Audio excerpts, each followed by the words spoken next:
City Schools, we are one of the top, I think, performing school districts in the state of Ohio, and we've had a long tradition of academic excellence for more than 100 years.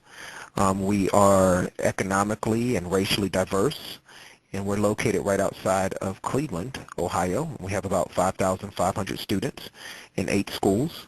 And because of our proximity to major hospitals and universities, our families, they come from scores of different countries and speak a variety of different languages in Shaker. We also are a community and a district that has a rich history in the arts, and it's reflected in our curriculum as well as in our extracurricular activities. And we're globally focused. We just became one of 8 school districts in the nation to offer the International Baccalaureate program to all of our students, and that's all grade levels from pre-kindergarten through 12th grade. Our mission in Shaker is to nurture and educate as well as graduate students who are civic-minded and prepared to make ethical decisions, students who are confident and competent communicators, as well as individuals that are skilled in problem solving and are capable of creative thinking. And our vision in Shaker is really simple. But you know, I say it's simple, but it's also bold, and that is to be the first choice district or school district for all students, and that's both locally as well as around the world. And as far as a teachers association within Shaker, you know, we have been part of this rich tradition as well, and we've embraced wholeheartedly the new International Baccalaureate curriculum. We're excited to be one of these few schools that is IB accredited from K to 12. We are also the Shaker Heights Teachers Association, an independent group of teachers who collectively bargain and represent the teachers in the school district. We've been around since about 1983 when we discontinued our connection with the Ohio Education Association and became one of the few independents in Cuyahoga County. And that identity has left us with a positive, collaborative relationship with administration, where we really feel as if we are colleagues and peers in the most genuine sense with our central office and with our building administrators. You know, it's definitely a relationship based on mutual commitment to the best for our kids and for our teachers and for our community and district as a whole. Something like 35% of our members actually live within the district and are committed not only as educators but also as parents to doing the best that we can for Shaker Heights City Schools. Likewise, there's a recent article, Greg, I don't know if you saw this, but we were listed as the 17th most educated communities in the country out of the top 100, wedged somewhere between Princeton, New Jersey, above us, and I want to say Berkeley, California, right below us. And that's really representative of our staff as well, highly educated, highly professionalized, you know, an incredible number of course, master's degree, but also PhD teachers who really see their commitment in the classroom as, you know, a lifelong vocation and have seen Shaker Heights City Schools as a destination for their profession. So that's a little bit of our background. It's really been a pleasure building a relationship with Greg as superintendent. Previously, we had a wonderful superintendent named Dr. Mark Freeman, who was superintendent in the district for 25 years and really was an integral part of the identity of the district. And he was savvy enough, and his school board was savvy enough to invite me to the national search process that interviewed the candidates for superintendent. So I was actually on the interview panel, you know, alongside, you know, city mayors and former and present city council members, board members, community activists, and in this committee, I had the opportunity to meet Greg and really see what a dynamic personality he has, and his really impressive, educational background, and his, tenure in Nashville and in Arlington, and, his education. So I think, from the ground up, I really had the opportunity to get to know Greg and to build that productive relationship. And then from that point, that continued, and Greg's really smart call to want to attend our monthly SHTA meetings and to, be a part of these organizational sessions that we have, building by building, to hear what building concerns are and to hear what, teachers are concerned about, and to answer questions openly and honestly with our representatives, to have them and me have the sense that he is vested from the ground running. Greg and I also have weekly discussions, telephone discussions, where we talk about the issues of that week, and have our eyes on the immediate goals and the immediate questions and concerns that teachers, parents, and administrators have, but also long-term. So that allows us to keep in touch consistently, between meetings organizationally that we have. I also have Greg's cell phone number. He has mine. If anything comes up, in the intervening times before we can talk, it's a 24/7 open line. And, I can go over to the central office building, or Greg could come over to the high school where I'm an English teacher, and we talk about issues that are immediately important from the get-go. So that is how we've built a productive working relationship, really from the ground up, from day one, I would say. And, I quote this often, but in his interviews, Greg said, if there's anywhere in the country that we can bridge the achievement gap, it'll be in Shaker Heights schools. He had me from there, and I want to be there for that day, and I have all the faith in the world that Greg can bring us there. So, that's really how we built this relationship, and how we will continue to build it.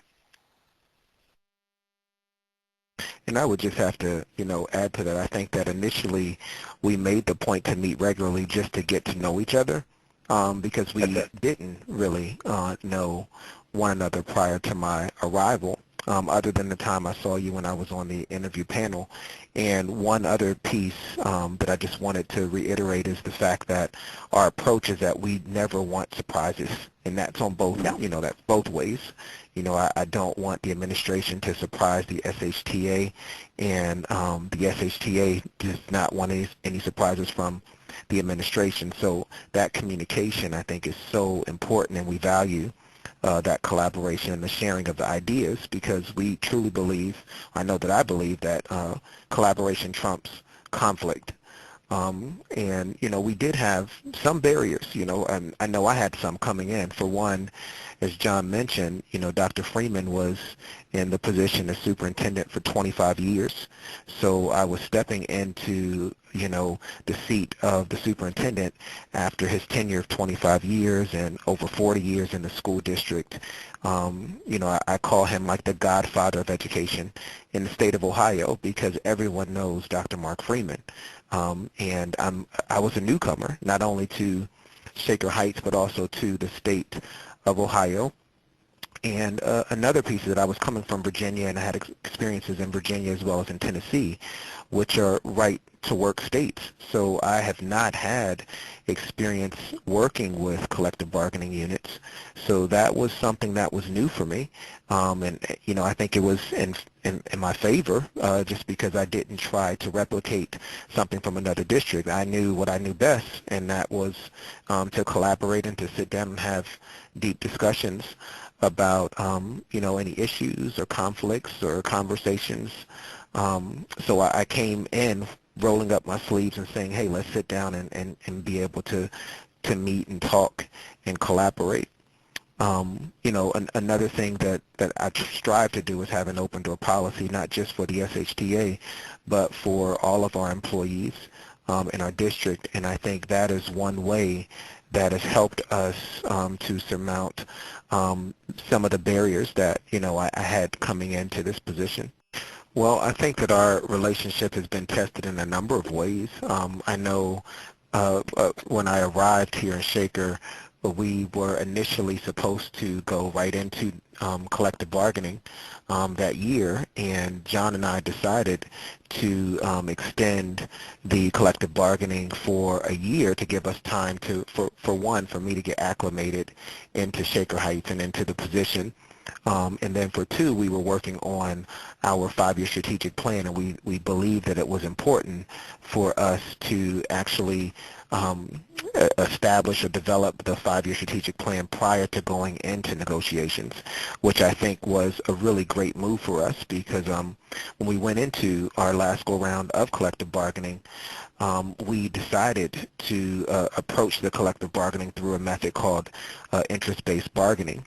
And it allowed us to have a lot of collaboration around some of the district concerns, some of teacher responsibilities, and SHTA members' concerns, administration concerns, Board of Education concerns, as well as community concerns about Shaker schools. And it allowed that two-way communication, which I think is so important in any relationship that you have. But I think that the IBB process, interest-based bargaining process, it really allowed us to bond and to see that we were more alike than different. It wasn't a us and them, it was a we, and we walked out of bargaining, collective bargaining, I think, as a team. I don't know if you would agree with that, John. Such a strong suggestion to come out of this. Typically we negotiate a 3-year contract, and it's also very much dependent on a levy cycle. So we were really in between levy cycles, kind of confirmation of the strategic plan. We did this 1-year extension that Greg talked about that was successful, but everyone was very trepidatious because not only are we losing a 40-year, staff member and 25-year superintendent, we also have this 3 new members of a school board, a brand new, young, vital, energetic, I think 36-year-old at the time superintendent, this superstar from Nashville. And we're all, as members, I kind of joke about how much people love change. Of course, they don't love change. A lot of worry, and part of that worry was that this right to work mentality would be transmitted and kind of be a block to collective bargaining. But Greg, in opting to do interest-based bargaining, really was a stroke of genius because it allowed us to talk openly about each of the issues that we wanted to bring to the table through negotiations and not get bogged down in the, well, here's my proposal and there's your proposal and how we were going to hash it out in between. We actually talked, as 8-people teams, and that dialogue is what brought us to a really strong not only contract, but also, as Greg mentioned, relationship. So that was, a master stroke. In the meanwhile, other barriers, the truth of it is this is one of the most difficult times in my 19 years as a teacher to be an educator. We have overwhelming testing demands in Ohio right now that it looks like we're going to be pulling back on. We've let go of the PARCC test, and now we're going to AIR, and we're auditing the numbers of tests we're giving. We have constant budgetary concerns, and then historically we have in Shaker because we want the best for our kids in our community, and we implement programs like IB, but we also want to maintain, the best staff and programs. So there's a push and pull. We had a pretty profound disagreement about a disciplinary action in November at one of our schools where a child unfortunately went missing for a period of time.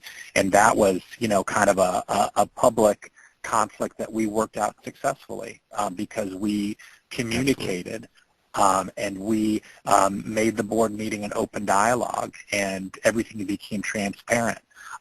We had another concern, and the other thing too. I mean, we can talk about the superintendent and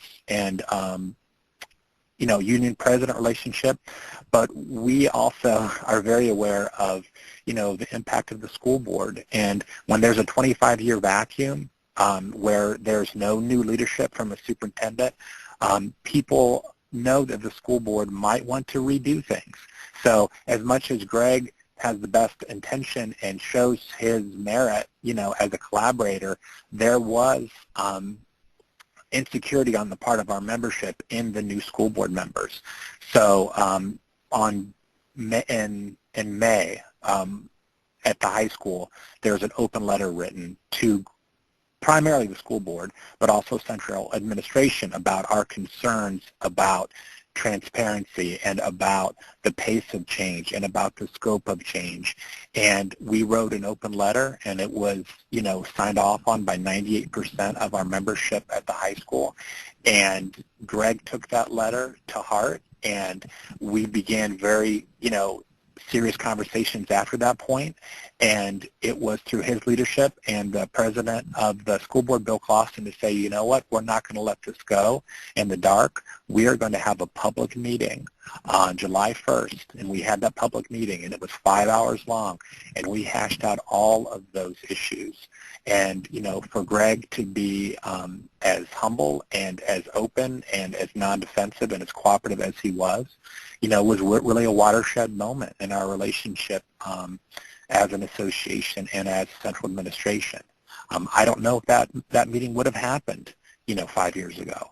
But what seemed to be a potential negative really, or a potential barrier, really became a window of opportunity, and I think has strengthened our relationship, not only as individuals, but also as, as elements of our community and our schools.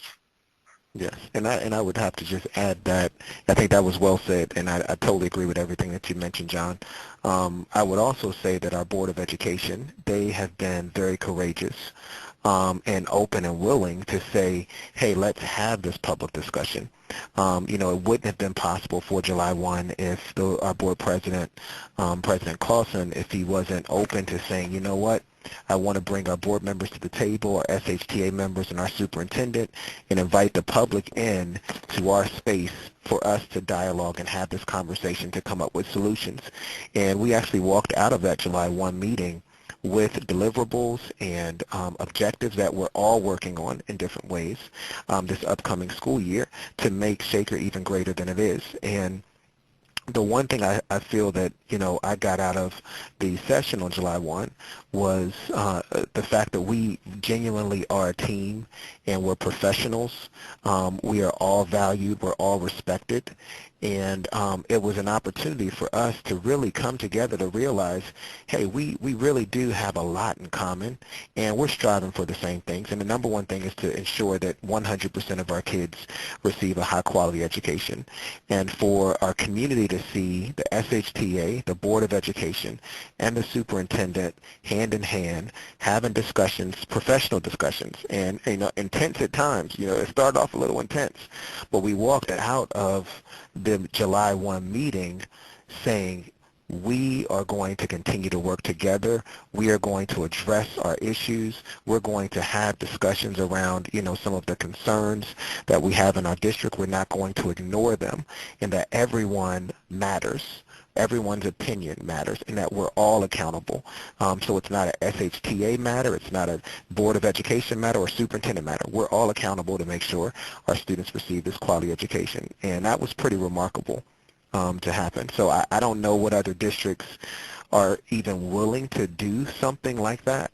That we have been able to accomplish, but I think it says a lot about who we are, and I say it time and time again. Shaker is a unique place in many ways, and that's just one of the ways that we are unique. That we're able to sit down at the table and to have deep discussions and to walk out a better team than when we arrived. That's it. I mean, I think that's a big lesson from this whole experience, is that in times of change, if you dig in, and I think that's kind of a traditional view with superintendents and school boards, more to the point, and professional associations, well, we're just going to stick to our side, and we're going to dig in, and we're going to keep our views to ourselves, and we're going to kind of create this iron curtain. That's when both sides lose, and we can't afford that, because ultimately the people who lose at the end of that are the students themselves. So instead of setting up that dynamic, we really broke some barriers. And we even had, a school board member said, well, are we going to do this every time? There is change in the district. And, my retort was no, because it's an incredible amount of work for both sides. But if we can lean into it during this time of change, it's going to benefit us in the long run. It's going to take away the necessity to have these kind of high tension meetings or high stakes interactions, when we all know we're all in it for the same reason. We're in it for the best of this school district. We're in it for the best of these kids. Instead of saying, well, we're going to draw back and kind of, get our various camps together for conflict, because that's really not what we're about. I mean, that's never been our intent as an association, and I know it's not the intent of the school board or the central office now. But you have to kind of bring those things to light for the community and for the greater membership as well, because they're all coming in with preconceived notions of what it means to be a teachers union or a teachers association, what it means to be a school board member or superintendent or a central office person. So you kind of have to disabuse the community of those preconceived notions too. We're not the private sector. There's so much transparency in the school budget. There's so much transparency in people's individual contracts and their job descriptions and what they're expected to do. I mean, we're not General Motors. We're not producing a static product. We're constantly shaping young lives, and we're the example of how a community should interact on these issues. I agree. And with that said, I think it's important too, and one thing that came out of that July 1 meeting, we were able to define the role of our teachers, the role of our principals, the role of our superintendent, the role of the Board of Education. And there's a lot of crossover with that, but there are defined responsibilities that each of those entities have, and we need to make sure we make those clear so that people understand where we're coming from when we make specific decisions or we make certain comments.